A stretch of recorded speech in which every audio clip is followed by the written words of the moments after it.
Hello मेरे प्यारे बच्चों, आज हम समझने वाले हैं विद्युत चुंबकीय प्रेरण के सिद्धांत पर आधारित जनरेटर को, यानी जनरेटर किस तरीके से कार्य करता है, किस तरीके से करंट का निर्माण होता है, विद्युत धारा यानी किस तरीके से उत्पन्न होती है। ठीक है, तो सबसे पहले हमने क्या ले लिया, ये कोई कुंडली है और ये कुंडली के साथ हमने एक बल्ब लगा दिया, जैसे हमें पता चलेगा कि करंट बन रहा है यानी विद्युत धारा उत्पन्न हो रही है। ठीक है, उसके बाद ये क्या है, कोई चुंबक है NS जिसमें दो ध्रुव होते हैं। अगर हम इसको घुमाएंगे यानी इसको हम नचाएंगे तो क्या होगा, ये जो चुंबकीय बल रेखा दिख रही है, ये चुंबकीय बल रेखा इस कुंडली के अंदर क्या होंगी, प्रवेश करेंगी। तो कभी ज्यादा कभी कम, यानी चुंबकीय फ्लक्स के मान में क्या होगा, परिवर्तन होगा। और उस परिवर्तन के कारण यानी उस परिवर्तन से इस कुंडली में प्रेरित धारा उत्पन्न हो जाएगी, जिससे क्या होगा, ये जो बल्ब है ना वो जलने लगेगा। तो अब इसको घुमाने का काम करेंगे। तो घुमाने के लिए हमने क्या किया है, यानी इसको नचाने के लिए हमने ऊपर एक नल लगा दिया है। क्या लगा दिया है, नल लगा दिया है। जैसे यहाँ से पानी इस पर गिरेगा ना, तो पानी जितना तेजी से गिरेगा तो ये तेजी से घूमेगी कुंडली, समझ रहे हो। ये जो चुंबक है ना तेजी से घूमेगी और तेजी से घूमने के कारण चुंबकीय फ्लक्स के मान में तेजी से परिवर्तन होगा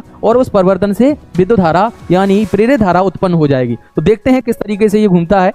हमने ये नल चालू कर दिया, देखिए ये तेजी से ये चुंबक है ना वो घूम रही है और इसके चुंबकीय फ्लक्स के मान में क्या हो रहा है, लगातार परिवर्तन हो रहा है और लगातार परिवर्तन के कारण इस कुंडली में प्रेरित धारा उत्पन्न हो जाती है, जिससे ये जो बल्ब है ना वो जलने लगता है। तो इस तरीके से आपकी समझ में आ जाएगा। क्लियर है? Thank you so much. आगे भी हम इस तरीके से कराते रहेंगे। ओके।